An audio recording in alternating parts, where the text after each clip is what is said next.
Hello, and welcome to another episode of the Learn It All podcast. Here you go. In 2022, a shocking poll revealed that only 40% of young people today support capitalism. What's driving this generational shift? Let's find out today. We are Damon Lemby, CEO of Learn It, Darren Bridget, Chief Learning Architect at Learn It, and we are joined by Hunter Hastings. Hunter is an economist, a venture capitalist. He's published 5 books on marketing, service business strategies. He is the host of the Value Creators podcast. And today we're going to get into one of those books in particular, Aberrant Capitalism, the Decline of Customer Capitalism. Hunter, welcome to the show. Hi, Darren. Hi, Damon. It's great to be here. Thank you for inviting me.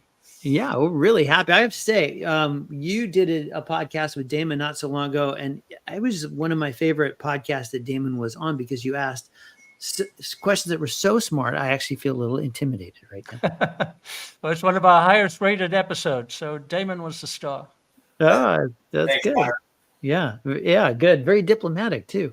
All right, Hunter, here's the question just to get us started. I just gave a very brief intro. Could you tell us a little bit about your background?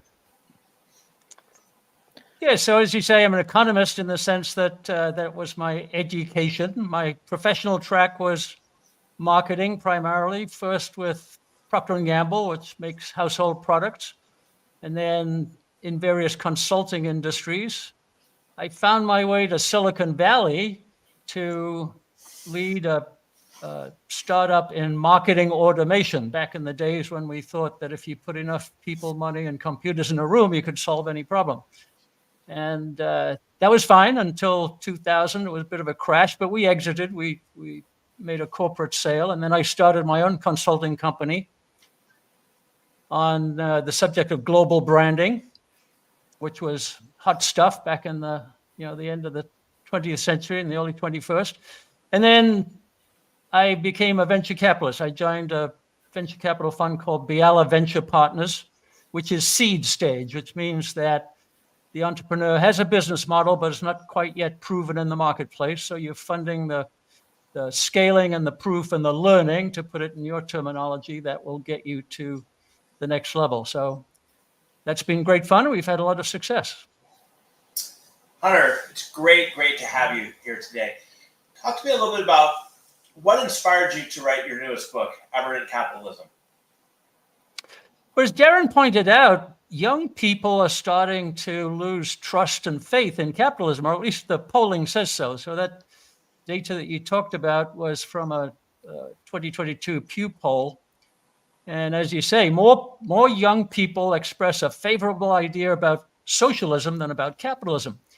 So how can that be? It's kind of counterfactual, because capitalism is the economic system that has raised so many people worldwide out of poverty and into higher levels of not only per capita income, but also well-being. So why are these young people seeing it this way?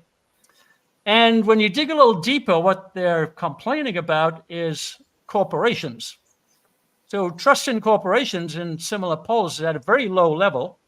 Trust in what they call small business is actually pretty high. It's up in the 80s and 90s in percentage terms. So what they're complaining about is corporations. And why is that? And we can get to the punchline, because you and I talk about the same issue. It's about corporations losing empathy. And so we embarked on this history, starting with the invention of the corporation, which was a fabulous innovation in its time. So we start in about the second half of the 19th century with the Standard Oil and Quaker Oats and Singer Sewing Machine, all of the corporations that introduced mass marketing, mass production, mass distribution at a time when the population was expanding and had lots of new needs. So one of my favorites is Standard Oil, which the yellow press calls robber barons. John D. Rockefeller was a robber baron. But in fact, what he did was brought affordable illumination to the people in the American states and also eventually in Europe who needed light. They needed light to work in the evenings, to play with their kids, to educate their kids, to just continue life after it got dark.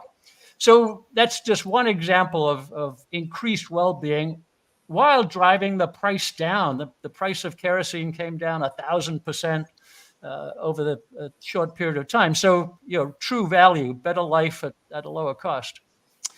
So these were great entrepreneurs. These are individuals who saw this need and acted to meet it. What happens is that the entrepreneurs leave, they die or they retire, and management takes over. And the story of the 21st century is that or the 20th century, I should say, is that the management started to have different goals than the entrepreneurs. And those goals were control. They were consistency and planning and those kinds of things. They created hierarchical organizations where people took orders, like the military. And that eventually became bureaucracy. And bureaucracy is just the enemy of value creation. It's not good for anybody, the people who work in it or the people who are customers of a bureaucracy. And then finally, I'll get through the story very quickly. There was another twist at the end of the 20th century, which we call financialization. This idea that the purpose of the corporation is not to maximize customer value, but to maximize shareholder value. And what happens there is you start to focus on benefits for a narrow sliver of the population. Let's call it the financial sector. And it boils down to a few big banks and the BlackRocks and so on of the world. And they're calling the shots at these corporations more so than the customer is calling the shots. Now, obviously, the corporations need the revenue, so they solve problems to talk about that, and they get revenue for doing so, but they lose this empathy with the customer, letting the customer drive. So that's a long story compressed into a short period of time for today, but there's hope, and that is that the new business models feature a direct connection to the customer. And one of the heroes here is Jeff Bezos, who talks about working backwards from the customer. What does the customer need? And then can I reverse engineer that into a product that helps them with that need? And he's always been a thought leader. He's gone as a CEO now, and we'll see if Amazon carries on that way. But the hope of the modern age and the hope for entrepreneurs everywhere is that this direct connection to the customer becomes the data that drives value creation. We have a whole new value creation engine. So that's the exciting part. So how would you explain the concept of customer capitalism? That the purpose of a business is to create value for a customer. So value is an experience that meets your expectations of better well-being. And so if you can run a firm on that basis, you can, as Jeff Bezos says, work backwards from the customer, build the infrastructure to address that need, and then the market rewards you. The market is a reputation machine. You have to maintain your reputation. We call those brands. It's a improvement machine because there's always competition to improve the customer's well-being. And to a certain extent, it's a financial machine. You've got to make a profit to reinvest that into innovation and so on. So it's a flow backwards from the customer. I really like that image. Whereas a corporate capitalist approach is from the producer outwards. How can I build the factory? How can I get the product into the marketplace? How can I set my prices in a way that makes me a markup that becomes a profit? It's all a flow towards the customer. And customer capitalism is the reverse flow. It's a flow from the customer. The customer has all the energy, all the power, all the influence. The customer drives value. That's the difference. And in your book, and I think you talk about self-management and the concept of flow, right? Is that essentially what we're talking about here? Yeah, so the book identifies the challenges that grew up with management all the time, over time, the top-down controls. And the employees in a company that have the most value based on that model that we just discussed, are the ones closest to the customer. So how do I empower them? How do they get to gather the data from the customer? How do they get that to flow back through the corporation? How do they get it into the innovation department and the finance department and the customer service department and so on? And the best way to do that is self-management, turn them loose. And we're beginning to understand that better today. We think about teams where you've got multiple individuals working together to help create value for customers, as opposed to divisions and hierarchies and so on. And this direct connection to the customer that I talked about enables that self-management because the data flows in and the people who see it first are the ones closest to the customer and are working on that customer satisfaction issue. So I think self-management is the future and no management is the way that the old hierarchical corporations will go. It seems surprising to hear somebody who does venture capital to be critical of management, because I think that like that's your guarantee with an investment of money that if the company's being well managed, you're in good shape. But let's get into what you mean about management more specifically, because I'm sure you have an answer. And I wanted to look at a little bit the history that you talk about, because you're championing this idea of customer focused capitalism instead of thinking about shareholders and managerial capital. And it's this entrepreneurial ethic is the thing that was a good track until we got sidetracked with corporations and this managerial efficiency attitude. And you have a very interesting timeline for that. But when I read about it, it was a little bit confusing, because if I go back to Henry Ford, before the World War, and Taylorism, I mean, that was all pretty early 20th century. Still kind of overlap with robber baron. I mean, when did the managerial efficiency take over and start to really ruin? Because I think of the Industrial Revolution as really thinking about people as cogs in a machine. That seemed very managerial. That's a big part of it. You mentioned Taylorism, and Taylorism, the ghost of Taylorism still walks, Darren. He's still around, where you reduce people to the role of machines. How quickly and efficiently can I do this particular task or job, and then how can I link it to others and get to the final output? So that's about control. It looks at people as a cost, right? We're thinking of people as a very variable cost. And that became very sophisticated, what they called in the second half of the 20th century, strategic planning. So you put a fancy term on it. That's people at the center trying to control what the people at the interface with the customer are doing. How much time they spend on the phone, for example. That was a famous controversy in customer service terms, where the efficient manager says, reduce the length of the phone call as much as possible because that reduces costs. What that means is that the customer service rep is fobbing off the customer. They don't want to talk to them. It'd be much better to extend the length of that phone call, improve the relationship, and have a better kind of experience for the customers. That's a good example. And management still looks at things that way. But there's opposite ways to do it. So one of the famous consultants of the latter half of the 20th century was Peter Drucker, and he preached the gospel that the only purpose of a company is to create a customer and then keep a customer. That's not about efficiency. You can always figure out how to manage costs later on. The customer decides what they'll pay, and then you decide what the costs are to implement that value.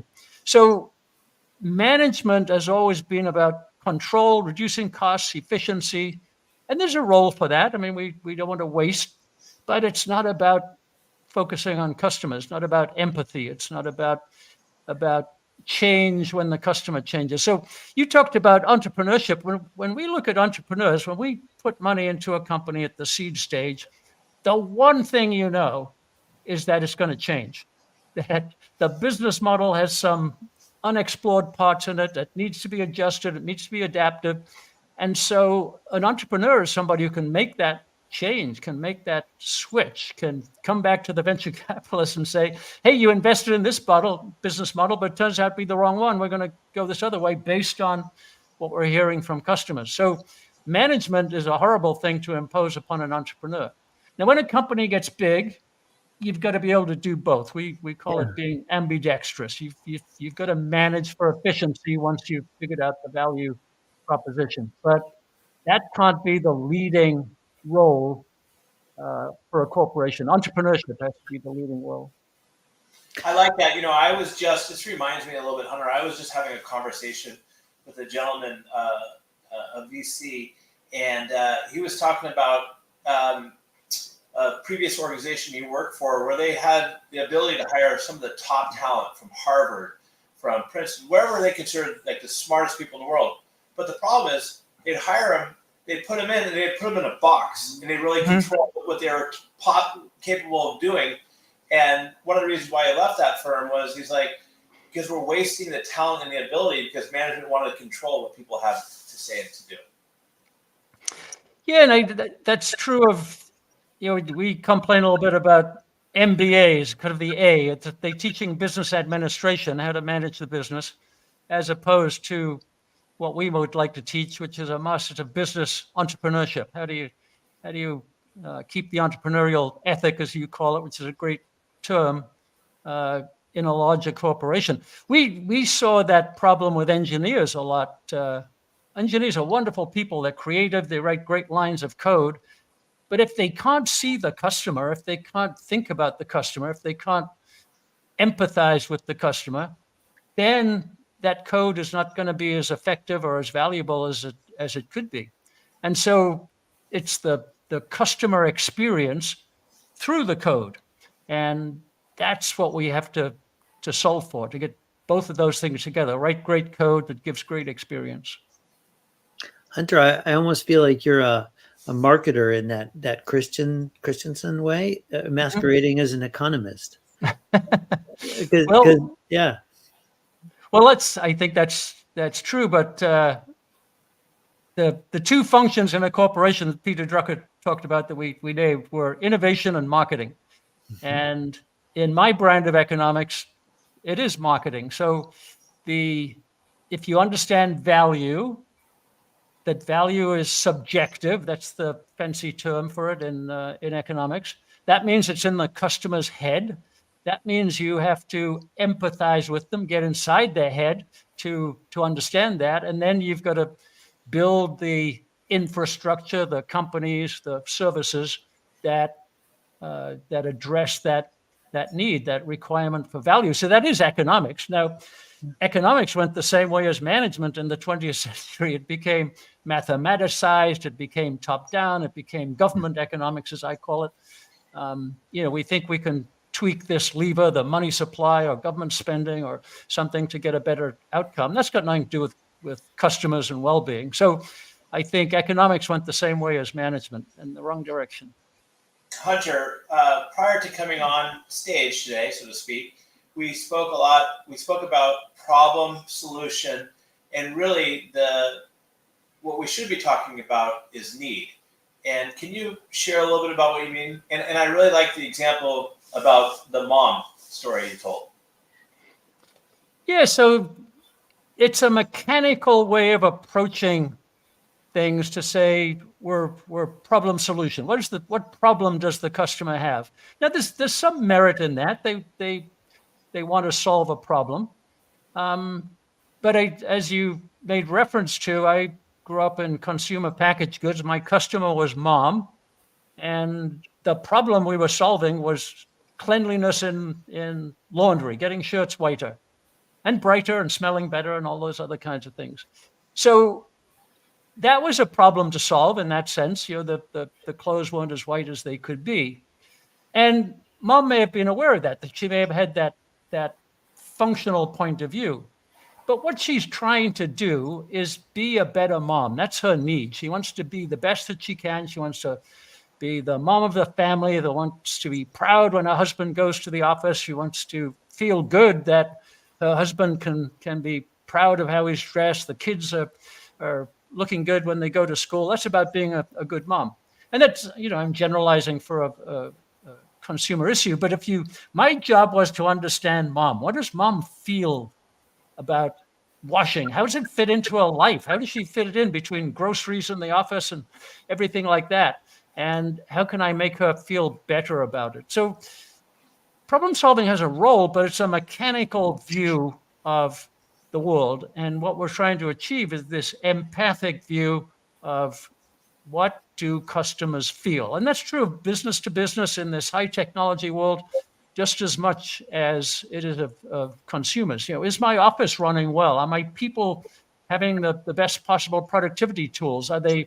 Is their state of mind such that they'll be working hard and be collaborative and those kinds of things? So it's this feeling, identifying feelings of value, that's the skill, that's the need. It's kind of amazing, going back to the title of your book, Aberrant Capitalism, that I just assume capitalism is so much qualitative, it's numbers and things, but it's kind of like you're saying it's aberrant because it's lost its humanity and its empathy. But then the thought that I have there, because we talk about the real issue that a lot of people have is with corporations, not with capitalism moving forwards. And we're treating corporations like people legally, but a corporation by definition doesn't have empathy. Like, isn't that like, how do you square that? Well, you're right. The corporation is a legal entity, and that's been a functional benefit to society, as we talked about, the ability to achieve the kinds of scale that it can achieve. But it's also, at the same time, and more importantly, a nexus of relationships. And so we should think about capitalism as relationships. So we're talking about the relationship of the customer with the corporation. And the corporation is just a bunch of people. And they come together with hopefully a shared purpose, and they collaborate in order to bring value to the customer. I'd be happy in a world, Darren, where there were no numbers in that sense, that it is all qualitative. Now, in accounting, you get to the numbers in retrospect. So the numbers are a result. So I please the customer's willing to pay, that comes to me as cash flow. I've got some costs, I do the accounting. It's after the fact.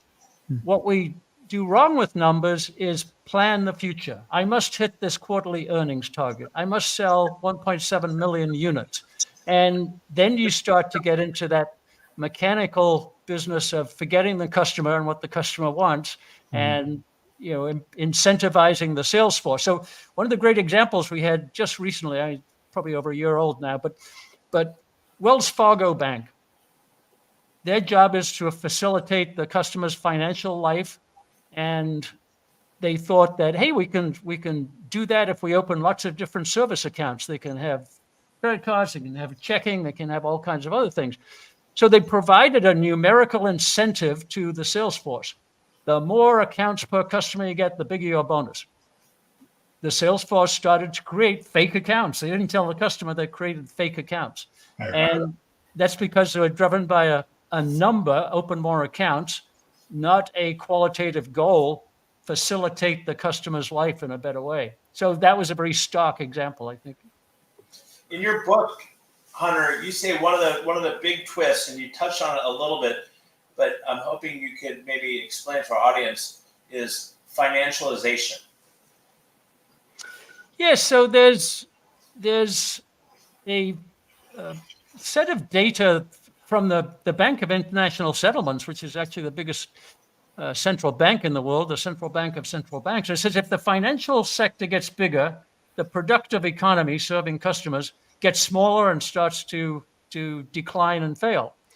And that's because it's diverting value from the customer to the financial sector.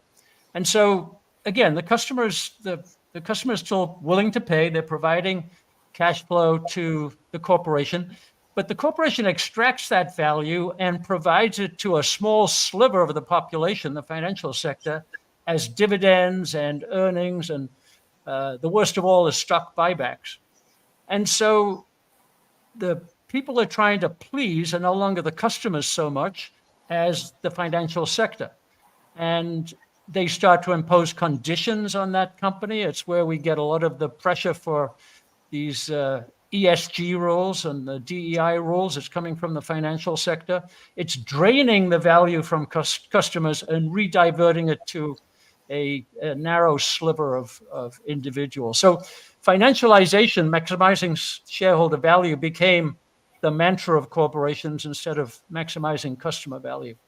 We can still make profits. We can still reward our shareholders, but we can't make that the primary focus. It's got to be an outcome, a result of creating customer value, not the purpose that replaces customer value. And the buybacks, I assume, I think from my research, is because that money should be pumped into R&D, right? Well, exactly. So we have some examples in the book where companies use more than 100% of the net earnings that they make in a year in the form of dividends and buybacks, i.e. giving it to the shareholders. Now, that in the capitalist world, that revenue should be plowed back into R&D and new projects that are long-term, uncertain. We're not sure what's going to happen, but it's for the benefit of customers. If they're buying back shares, then they're not investing in that kind of experimental innovation and R&D. So it's again, the customer who pays the price. Hunter, such fascinating stuff. I mean, it's even more surprising conversation than I expected to have. As you paint this picture of where we've fallen, that we're paying attention to the wrong things. You know, it's like the wrong things are in charge, like the financial markets and things like that. And we need to flip it back to the customer, and we need to really re-inject empathy back into how we think about business and economies. How do we do that? I assume maybe there's a business education component to that. Like what's the future? It's certainly not going back to robber baron times. Exactly. Like, right. What is the future? Well, there's two parts to, I think. One is understanding economics in a better way. Now, I know that's not family dinner table conversation, but it's what drives a lot of corporations now. And the economics we have is misplaced. It's about this: we can plan the economy, we can turn this dial, and the output will go up. Whereas the economics that I think is much better is it's about the customer, it's about feelings, it's qualitative, as you said, Darren. It's subjective. So how do we understand that as economics, and then how do we translate that into corporate operations that delivers the goods and services to the customers as they want them? So it's a qualitative mindset, not a quantitative mindset. You still got to do the accounting. Mm-hmm. So it's changing the way of thinking. We're all taught to focus on math and calculation and mechanics and engineering and so on, all of which are important. But there's a cultural focus on subjective quality experience, the love of life, which economics doesn't really capture very well. So I think it's a cultural transformation, but economics has a big part to play. Talking about changing the way of thinking, how about changing the way business education is run? Can you talk a little bit about that? And then I'd like to get into your online courses that you just produced. Yeah, so the one way that the current situation that we've just described came about is business education. And part of that is formal, and the MBA and business courses, they've been around since the late 19th century, but it's teaching financial management, spreadsheet management, operational efficiency, all of those things, really important. But it doesn't teach this customer value creation in the same way that we'd like it to be taught. And so we think there's an opportunity for reform there. And to Darren's point, it would start with understanding value. What is value? It's a subjective feeling that the customer has. Well, how do I figure that out? Well, that's empathy. Empathy is a business tool. Then how do I bring that to the customer? That's design as a process. So there's actually a lot of good work going on in design that's driven by the customer. And then how do I innovate? How do I keep getting better? So innovation management's a big part. One of the problems with corporations that we tracked in the book, Damon, is that they have been wonderfully innovative, and then they seek to lock it in. They seek to protect it, so they don't innovate into the future. And then thinking about organization in different ways, we like to think of the corporation as a flow, as opposed to a hierarchy or a set of divisions that are managed from the top. And how do we turn people loose at the periphery, as we talked about, the ones closest to the customer? So we think we can teach all of that as principles, and then individuals will apply those principles in running the business. Now we also have to do our accounting, so that's part of the education. So the vision is, let's have a different kind of business school. My mental model is the Masters of Business Entrepreneurship. And entrepreneurship is this universal function, what you call the entrepreneurial ethic, Damon, that my job is to serve the customer, to make their lives better, and I'll be rewarded by the market. As opposed to a Masters of Business Administration, which is about the spreadsheets and the finances and the operations and the efficiency. So that's the goal. And we've just launched our first mini step, if you like. It's the online Value Creators course. You can find it at thevaluecreators.com. And one of the things we're going to do is learn, we'll let people go through the course. We'll listen to their feedback. We'll see what their comments are, and we'll continue to improve. So we've got a number of business professors teaching some of the principles, and a number of business practitioners teaching the experiential learning and action part. And what we hope to do is embed that in corporations, have corporations use it as part of their management training, so that experiential learning takes place inside the corporation, not in the business school. So we're just starting the journey. Can you give us an example of how that could work, where it's embedded into the managerial training? Well, I think it goes through HR initially. So it's going to come from the CEO and the C-suite to say, this is who we are. This is our philosophy. This is our orientation. This is our commitment. And then education can be consumed informally inside the corporation. Maybe it's lunch and learns. You're the experts on learning inside the corporation. In fact, I should take your advice about how best to do that. But make it informal, make it easy to consume on the desktop, make it a discussion group that says, how can we apply this? You talk all the time about learning groups and adaptive learning and active learning. We've got to find the right ways to do that. So embedding the principles in the most easy to consume way possible, and we're saying that's online, and then making it experiential through application. How can we actually use this to change what we're doing at the corporation? So we've got a number of corporations who are thinking about starting this route, and we hope to continue down that path. Hunter,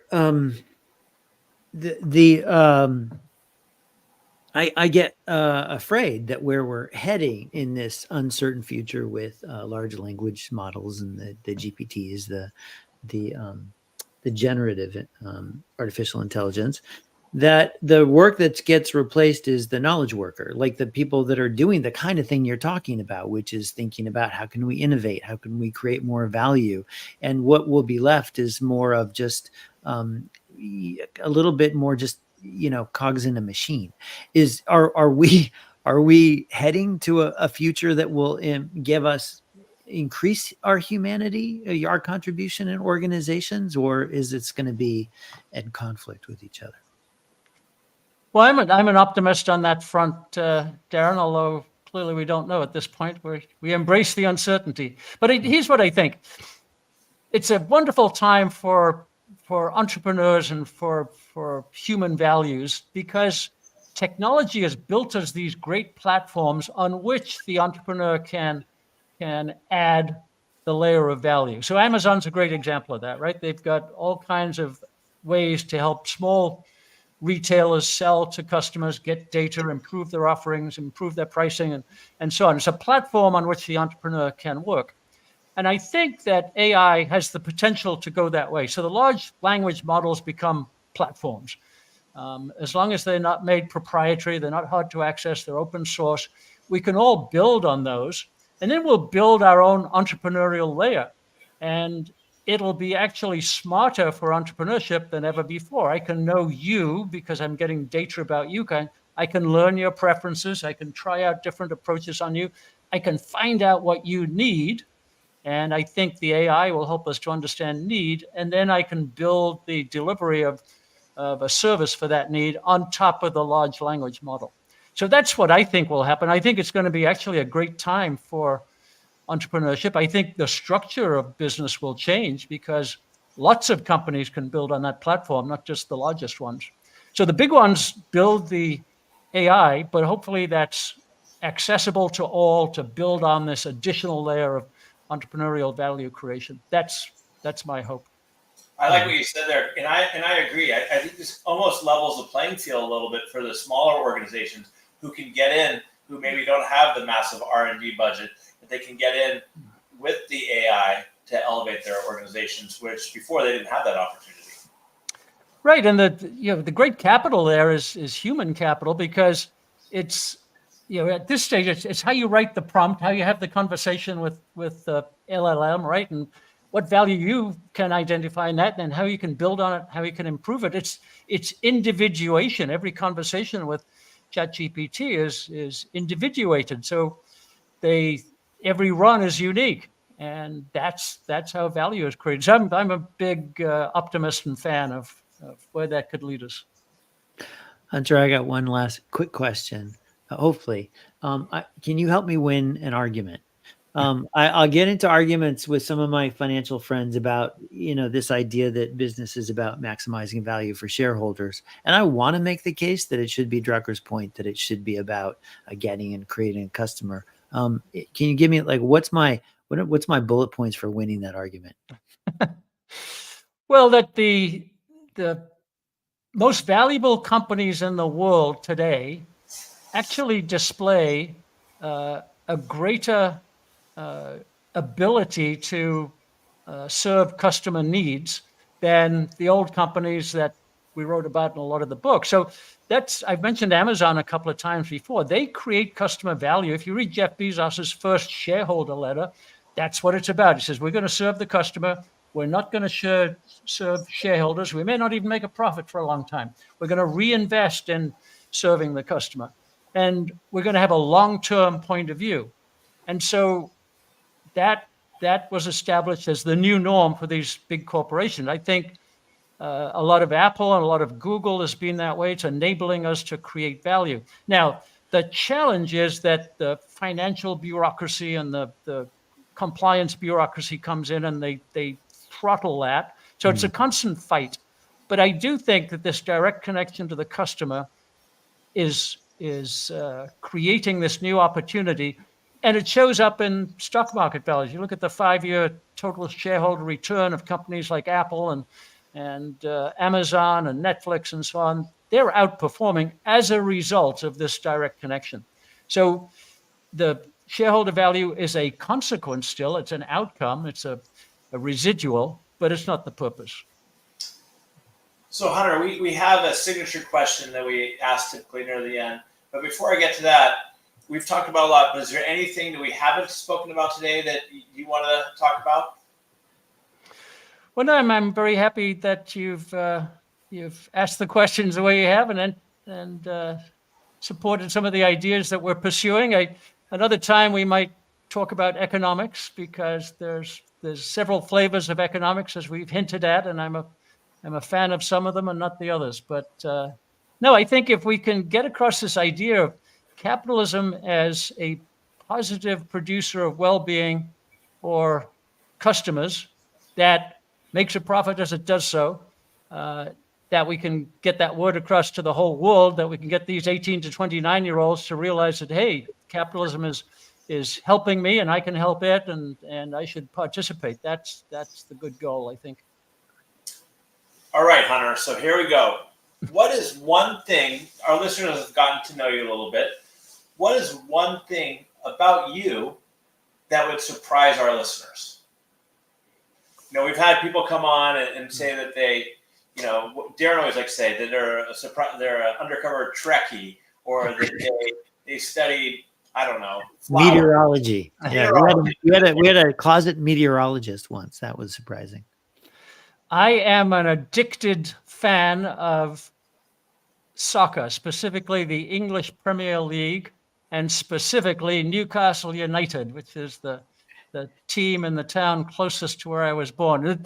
There's a super interesting element which we'll just touch on, but they've just been acquired by the PIF, the Public Investment Fund of Saudi Arabia, which is a great example of capitalism helping consumers by making my Newcastle United team better and more entertaining and better able to win the Premier League. So that's my addiction. I'm up at 4:30 on a Friday morning or Saturday morning here in San Diego to listen to the English Premier League on TV.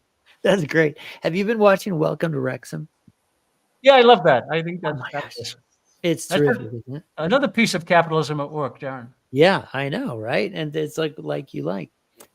Well, Hunter, it was really fabulous to have you on the show. Thank you so much for being here. Well, you're a great host. I'm a big fan of yours, Darren, but also of Damon since I've known him before I met you. And the whole learn it approach, the learning company, becoming a learning company. I wrote a blog post, Damon, after we talked, which is every company should become a learning company, but it's not that easy. I gotta go And- find it. I gotta go. Yeah, find yeah. It. I I'll gotta go. send it to you. But it, you know, you're inspiring, and I think learning it's very much a qualitative, subjective approach. How can I learn better about the customer? So I love what you do. Thank you. Thank you.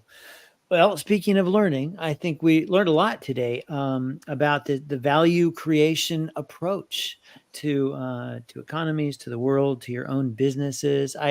What I learned, I think, is that that 40% of young people, they're not necessarily wrong in that we've kind of lost our direction. Maybe not even necessarily just corporations, but we have to. There's a real need to bring empathy and reshift our focus when it comes to business more towards this entrepreneurial approach.